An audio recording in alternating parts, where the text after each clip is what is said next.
Friends, welcome to my channel. तो आज की क्लास में हम लोग पढ़ने वाले हैं जो मानव प्रजनन तंत्र हम लोग का चल रहा था, उसमें हम लोग फीमेल जो रिप्रोडक्टिव सिस्टम था वो हम लोग पढ़ चुके हैं। तो वो क्लास आप लोग नहीं देखे हैं तो जरूर देखिए। अगर कभी भी नहीं पढ़े होंगे ये जो फीमेल रिप्रोडक्टिव सिस्टम है तो वो क्लास अगर आप देख लेते हैं तो वहां से आपके हर पॉइंट क्लियर हो जाएंगे, यानी कुछ भी डाउट नहीं बचेगा। उसी तरह आज हम लोग पढ़ने वाले हैं, यहाँ पे आप देख रहे हैं मेल रिप्रोडक्टिव सिस्टम। तो इसमें हम लोग देखेंगे कि स्पर्म कहाँ बनता है, स्पर्म का कार्य क्या होता है, स्पर्म का कौन कौन सा भाग होता है, वृषण क्या होता है, एपिडिडाइमिस क्या है, कार्पस ल्यूटियम, यानी ये सब चीजों को हम लोग इसमें देखने वाले हैं। तो चलिए हम लोग अपनी वीडियो को स्टार्ट करते हैं। आप लोग वो क्लास जरूर देख लीजिएगा। तो आप लोग चलिए हम लोग देखते हैं कि जो प्रजनन होता है, प्रजनन में हम लोगों में फीमेल वाले भाग में भी देखा था कि प्राथमिक था और द्वितीय था। उसी तरह मेल में भी एक प्राथमिक होगा और द्वितीय होगा। तो प्राथमिक में वृषण आ जाता है। तो चलिए एक एक करके हम पढ़ना स्टार्ट करते हैं। तो यहाँ पे आपको दिया है मेल रिप्रोडक्टिव सिस्टम यानी पुरुष प्रजनन तंत्र। तो मुख्य अंग क्या होता है, टेस्टिस होता है यानी अंडकोश होता है। ये कितने होते हैं जोड़े में, यानी ये दो यहाँ पे इस तरह से ये अंडकोश पाए जाते हैं। तो इसी में स्पर्म का निर्माण होता है। ये बस स्पर्म को योनि तक पहुंचाने का माध्यम जो फिन्स होता है, ये बस ये स्पर्म को क्या करता है, मादा के योनि तक पहुंचाने का कार्य करता है। लेकिन जो स्पर्म बनता कहाँ है, तो वो वृषण में ही बनता है, यानी अंडकोश टेस्टिस में ही बनता है। उसके बाद यहाँ पे आप देख सकते हैं कि यहाँ पे वास डिफरेंशिया है। उसके बाद यहाँ पे देख सकते हैं प्रोस्टेट ग्रंथियां है, पिंस यानी लिंग है, शुक्राणुओं का निर्माण होता है, शुक्राणुओं का परिवहन करता है। इन सारे हम लोग एक एक करके पढ़ने वाले हैं। जैसे कि स्पर्म बन गया, आप लोग यहाँ पे स्क्रोटम यानी ये जो वृषण है, वृषण में स्पर्म बन गया। अब स्पर्म को लाना है पिंस तक, यानी पिंस के माध्यम से ही वो मादा के योनि में प्रवेश करेगा। तो उसको लाने के लिए रास्ता भी तो चाहिए। तो यहाँ पे वही कहा गया है कि जैसे शुक्राणु का निर्माण यानी टेस्टिस में स्पर्म का निर्माण होगा। वास डिफरेंशिया एक नली होती है जो शुक्राणु का परिवहन कराती है। अगला है प्रोस्टेट ग्लैंड एक ग्रंथि होती है जो कि शुक्राणुओं के साथ तरल पदार्थ मिलाकर सीमेन यानी वीर्य बनाती है, जिससे कि शुक्राणु को चलने में सहज हो सके। आगे देखिए, इसमें वीर्य के शरीर से बाहर निकालने का कार्य किसका होता है, तो पिंस का होता है। दोनों तरफ क्या होता है, शुक्राणु होता है और बीच में क्या होता है, पिंस होता है। तो हम सब डिटेल से पढ़ने वाले हैं। तो अगला देखिए, इसमें ये फीमेल वाला हम लोग कंप्लीट कर चुके हैं, तो वो क्लास आप नहीं देखे हैं तो जरूर देखिएगा। यहाँ से है पुरुष के प्राथमिक एवं द्वितीय प्रजनन अंग।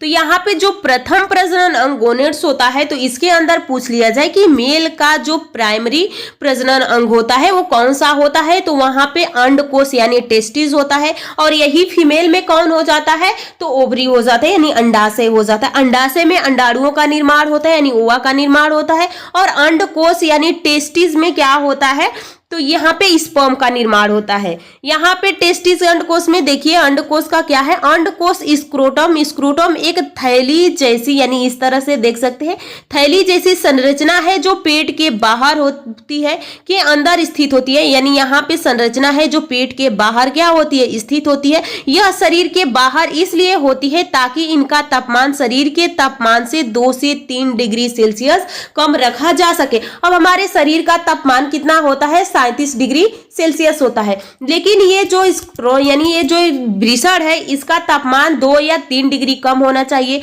तो ये 37 है, तो इससे तो कम ही होगा, या 35 हो सकता है, 36 हो सकता है, या 34 हो सकता है इसका तापमान। तो कभी ये भी क्वेश्चन आ सकता है कि जो मेल का वृषण कोश होता है क्यों शरीर के बाहर होता है, तो ये तापमान यानी स्पर्म के निर्माण के लिए इसकी तापमान की कम आवश्यकता होगी। गर्मी के दिनों में ये शरीर से दूर हट जाता है। जो ये आप लोग का ओवम यानी जो शुक्राशय होता है, गर्मियों के दिन में शरीर से नीचे लटक जाता है यानी नीचे दूर भाग जाता है। लेकिन वही ठंडी के दिन में शरीर के पास चला जाता है, क्योंकि तापमान को इसको बनाए रखना है। अगर तापमान इसका नहीं सही बना रहेगा तो स्पर्म जो है शुक्राणुओं का निर्माण सही से नहीं हो पाएगा। तो यही देख सकते हैं 2 से 3 डिग्री सेल्सियस कम तापमान रखा जा सके। आगे देखिए, इसमें आगे क्या है, जो शुक्राणु निर्माण के लिए आवश्यक है। देखिए, अगर एक बार मेरे साथ आप इसको पढ़ लेते हैं और एक बार बस इस पीडीएफ को आप रिवीजन कर लेते हैं, तो एक भी पॉइंट अगर आपके पेपर में आ जाए इस चैप्टर से तो नहीं भूलना है, बस विश्वास के साथ आपको पढ़ना है। आगे देखिए, संरचना देखिए, इसका संरचना क्या है, तो अंडकोश के अंदर अनेक लंबी और घुमावदार नलिकाएं होती हैं जिन्हें सेमनीफेरस ट्यूबुल्स कहते हैं। यहाँ पे जहाँ शुक्राणुओं का निर्माण होता है, यहाँ पे एक इस तरह से हम देख लेते हैं। देखिए इस तरह से होता है, यानी इस तरह से होता है। इसमें इस तरह से अनेक नलियां होती हैं, इस तरह से अनेक नलियां होती हैं, जिस नली को हम सेमनीफेरस ट्यूबुल्स बोलते हैं। और फिर इसके बीच में भी नलियां होती हैं। यहाँ पे क्या होता है, शुक्राणुओं का निर्माण होता है।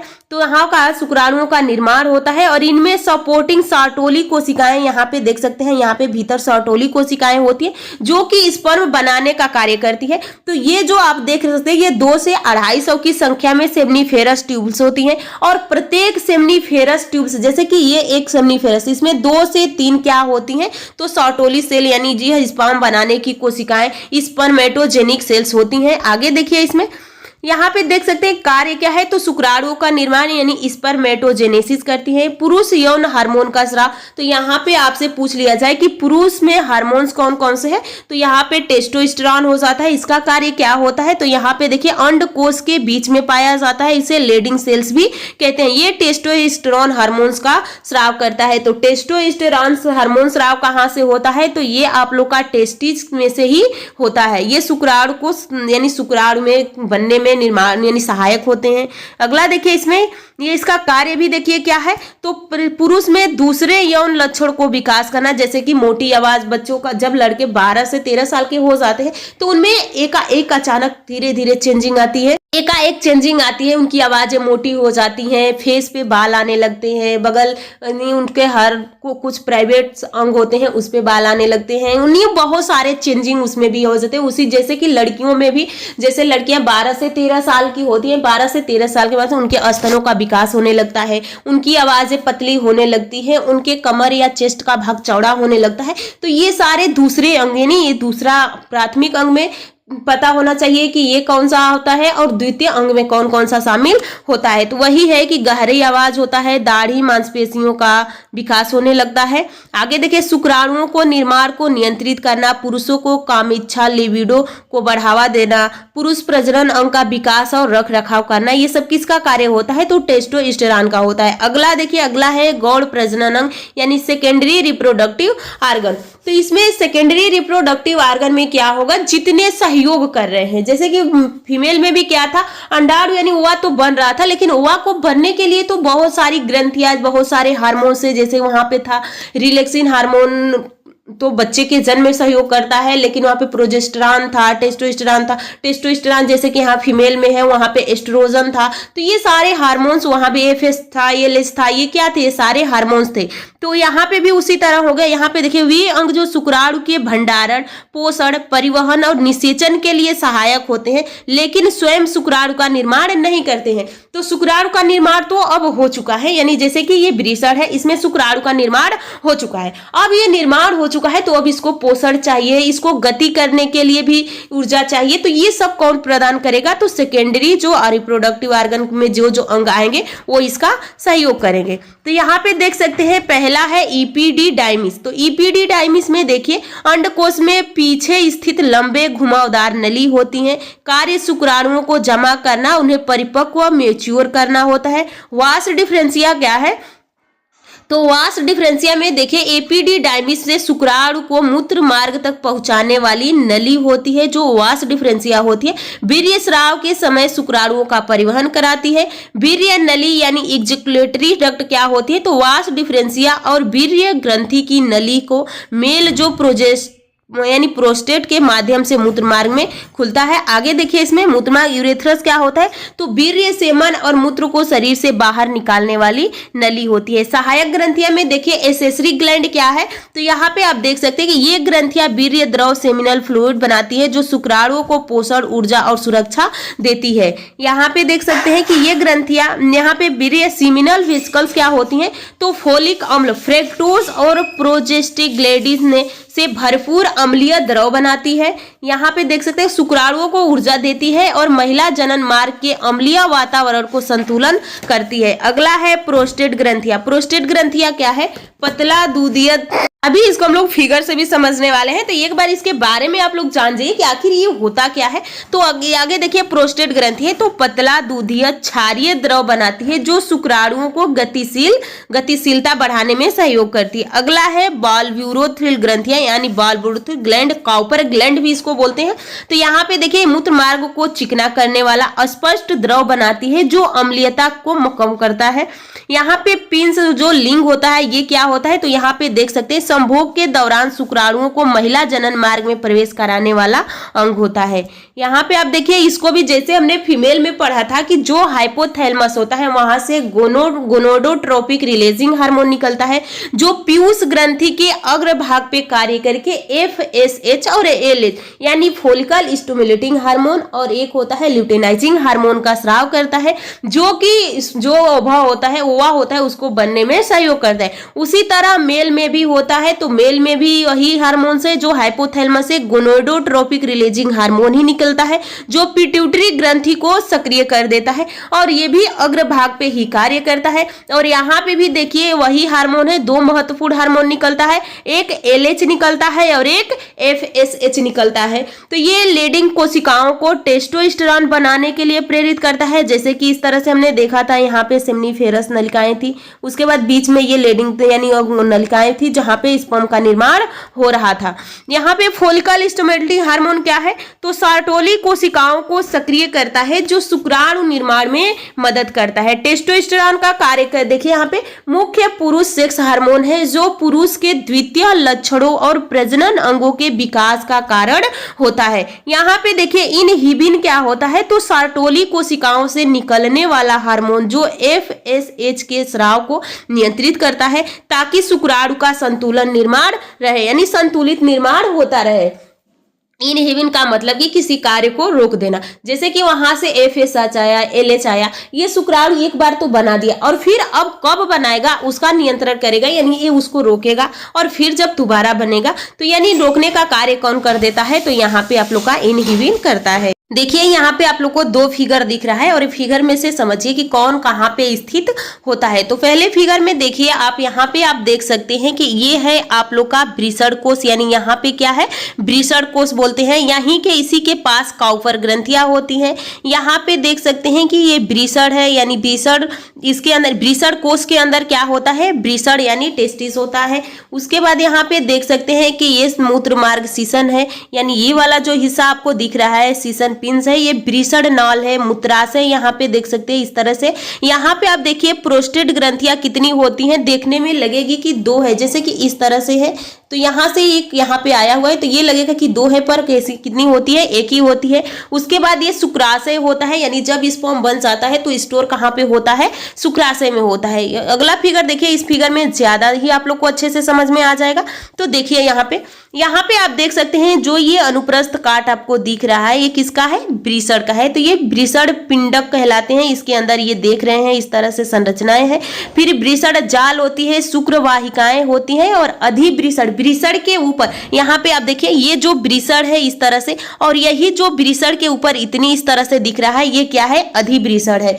तो यहाँ पे आप देख सकते हैं। उसके बाद ये जो नली गई है ये कौन सी नली है शुक्रवाहिनी है, जो शुक्राणुओं को ले जाने का कार्य करती है। जब मेल में नसबंदी किया जाता है तो इसी शुक्राणु नलिका को काट दिया जाता है और काट के इसको बांट दिया जाता है, जिससे कि शुक्राणु का निर्माण तो होता है पर वो परिवहन करने वाली नली ही नहीं होती है, तो वो फिर आगे यहाँ तक नहीं आ पाता है और जब ये मादा के योनि में प्रवेश नहीं करेगा यहीं तक ये बना रहेगा, यानी इसका निर्माण तो होगा पर ये पहुंच नहीं पाएगा। उसके बाद ये मूत्र वाहिनियां देखते हैं, यहाँ पे मूत्राशय ये है। उसके बाद यहाँ पे आप देख सकते हैं ये आप लोग का शुक्राशय दिख रहा है, दो शुक्राशय है। यहाँ पे प्रोस्टेट ग्लैंड है, बालयूरोथ्रिल ग्रंथियां यानी काउपर ग्रंथियां है जो चिपचिपे पदार्थ का निर्माण करती है। उसके बाद यहाँ पे आप देख सकते हैं ये पतला सो जो आया है ये मूत्र मार्ग होता है, ये ब्रीसड़ होता है, यहाँ पे ये शीर्षनाग्र होता है। तो ये फिगर आप देख सकते हैं। आगे देखिए इसमें यहाँ पे देखिए जो निर्माण कैसे होता है, तो यहाँ पे अंतराली कोशिकाएं ये सब क्या दिख रही हैं, ये अंतराली कोशिकाएं आप लोग को दिख रही हैं।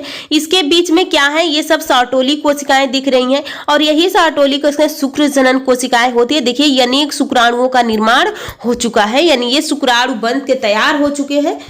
यहाँ पे देखिए जो हमने अभी पढ़ा कि प्राथमिक क्या हो, तो देखिए शुक्र जनन कोशिकाएं होती हैं, उसके बाद इसके बीच में साटोली कोशिकाएं होती है, प्रथम शुक्राणु कोशिकाएं होती हैं, फिर पूर्व शुक्राणु कोशिकाएं, फिर द्वितीय शुक्राणु कोशिकाएं, और उसके बाद ही शुक्राणुओं का निर्माण हो जाता है। तो ये स्ट्रक्चर आप अच्छे से देख लीजिए, हो सके कि आप लोग से स्ट्रक्चर भी पूछ लिया जाए कि आप इसका सचित्र वर्णन कीजिए चित्र सहित, तो आप देखे रहेंगे तो आसानी से इसका फिगर भी बना लेंगे। चलिए आगे हम इसमें देखते हैं। हमने सारा पढ़ लिया, अब हम इसको सारणी के माध्यम से देखेंगे कि सारणी, और सारणी के माध्यम से आप उसको याद करेंगे। तो देखिए यहाँ पे सबसे पहले यहाँ पे आप देखिए अंडकोश यानी टेस्टिस का कहाँ स्थित है, स्क्रोटम में। इसका कार्य है शुक्राणुओं और टेस्टोस्टेरॉन का निर्माण करना है। सेमनीफेरस ट्यूब्स क्या होती है, तो अंडकोश के अंदर यानी टेस्टिस, जैसे कि यहाँ पे ये टेस्टिस है और इसी टेस्टिस के अंदर इस तरह से क्या होती है 200 से 250 ये स्थित होती हैं, जो कि सेमनीफेरस ट्यूब्स होती हैं, शुक्राणुओं का निर्माण का स्थल होता है। आगे देखिए लेडिंग कोशिकाएं क्या होती है, तो अंडकोश के बीच में होती हैं, टेस्टोस्टेरॉन का उत्पादन करती है। आगे देखिए एपिडिडाइमिस अंडकोश के पीछे होती है, यानी अभी हमने देखा कि यहाँ से अंडकोश होता है, इसके ऊपर ये इस तरह से स्थित होती है, तो अंडकोश के पीछे होती है और शुक्राणुओं का भंडारण और परिपक्व करती है। आगे देखिए वास डिफरेंशिया क्या है, तो एपिडिडाइमिस से मूत्र मार्ग तक शुक्राणुओं का परिवहन कराती है। वीर्य ग्रंथि यानी सेमिनल वेहिकल्स क्या होती हैं, तो मूत्राशय के पास होती है और शुक्राणुओं के निर्माण ऊर्जा युक्त द्रव बनाने का कार्य करती है। प्रोस्टेट ग्लैंड क्या होती है, तो मूत्राशय के नीचे होती है, वीर्य को क्षारीय द्रव बनाती है। वीर्य को क्षारीय क्यों बनाती है, कि जो मादा की योनि होती है वो अम्लीय माध्यम होता है, जो वीर्य इसका वीर्य हो मेल का शुक्राणु वीर्य माध्यम जो होता है जिसमें वो परिवहन करते हैं वो क्षारीय होता है, और जब ये दोनों साथ में मिलते हैं तो न्यूट्रल यानी उदासीन हो जाते हैं, तो इसलिए ये क्षारीय होता है और वो अम्लीय होता है। बालयूरेथ्रिल ग्रंथियां यानी काउपर ग्लैंड क्या होती है, तो मूत्र मार्ग के पास होती है, मूत्र मार्ग को चिकना और अम्लीयता को कम करने का कार्य करती है। आगे देखिए पिंज यानी लिंग का कार्य क्या होता है, तो शरीर के बाहर शुक्राणुओं का महिला जनन मार्ग में प्रवेश कराता है, यानी प्रवेश होता है। आगे देखिए गोनेडोट्रोफिक रिलीजिंग हार्मोन का कार्य क्या है, तो ये कहां से निकलता है, तो हाइपोथैलेमस से निकलता है और LH और FSH का स्राव करता है और उसको नियंत्रित भी करता है। अगला है LH का कार्य क्या है, तो LH का कार्य देखिए तो ये अग्निष्ठ पिट्यूटरी यानी अग्रभाग से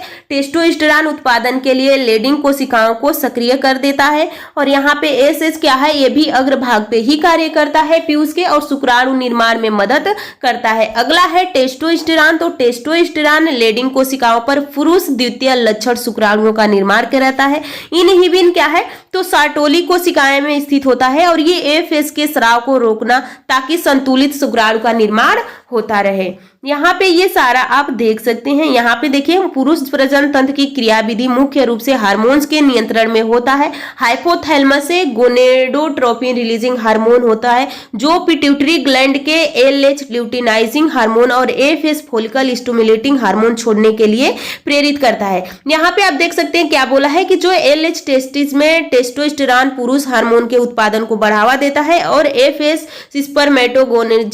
स्पर्मेटोजेनेसिस को नियंत्रित करता है।